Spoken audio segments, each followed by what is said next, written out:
Most parents walk into an IEP meeting and get asked one question that completely puts them on the spot. Do you have any parental input? And in that moment, you're expected to summarize everything about your child, their strengths, their struggles, what they're working on, what isn't working, while sitting in a room full of professionals staring at you. And that's really hard to do in the moment. So today, I want to share one simple thing I always recommend that parents bring to an IEP meeting that can make a huge difference, and that is a written parent statement. Now, I have to tell you, as a special education advocate, this is a task that I have started giving all of my new clients in recent months. And the feedback that I am receiving from them is that it is a task that is well worthwhile, but it does take time. So I recommend building in some time to do this well. Every IEP includes a section called something like parent input or parent concerns, parent statement. And this section exists because parents are not just observers in the process, you're an equal member of the IEP team. Your perspective about your child is incredibly important. But if you've ever been in an IEP meeting, you know that those meetings move really quickly. It can be really hard to organize your thoughts or say everything that you want to say. And that's why preparing a short written statement ahead of time can be so incredibly helpful. You can read it during the meeting, but what I recommend is to also ask for it to be included in the parent concern section of the IEP, so your voice becomes an official part of the record. I was recently in an IEP meeting where a parent did this, and it was honestly such a great moment to see. She read a statement about her child that described not just his needs, but also who he was as a person.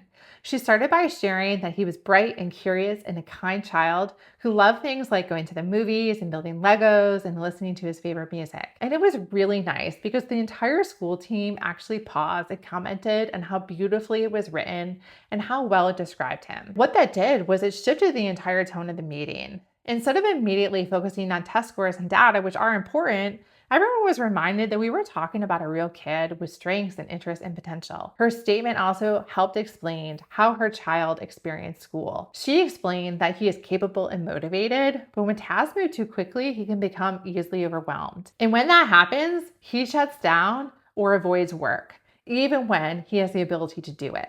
She talked about the supports that help him succeed, things like clear instructions broken into manageable steps, visual supports, predictable routines, and adults who can help him refocus when he becomes overwhelmed. And that kind of information is incredibly valuable because it helps the team understand what support actually works for the child. Another really important part of the parent statement is documenting your concerns.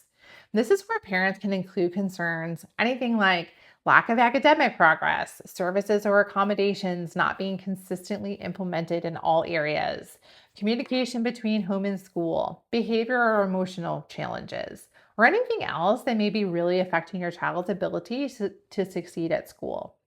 And when those concerns are written into a parent concern section of the IEP, they become part of the official documentation that the team needs to consider. The parent statement is also a great place to talk about your priorities for your child's future.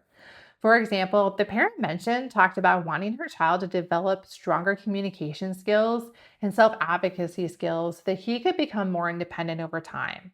She talked about wanting him to feel confident and capable and supported as he learns to navigate the school and eventually the world around him. And that helped guide the conversation about what goals and support should actually be included in the IEP. If you're a parent preparing for an IEP meeting, here's a simple way to write down your parent statement. Number one is to start by describing who your child is as a person. Talk about their strengths, their personality, their interests.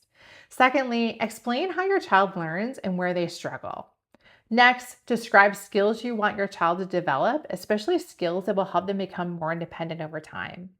And then after that, clearly state any concerns you have. And finally, end with your priorities for the school year. Most parent statements are about 1 page long, but they usually take just a couple of minutes to read during the meeting. But they make such a big difference in making sure the team understands your child and your perspective. Remember, you know your child better than anyone else sitting at that table, and your voice is a really important part of the IEP process. If this video was helpful, make sure you subscribe because I share practical strategies to help parents navigate the special education process and advocate effectively for their children.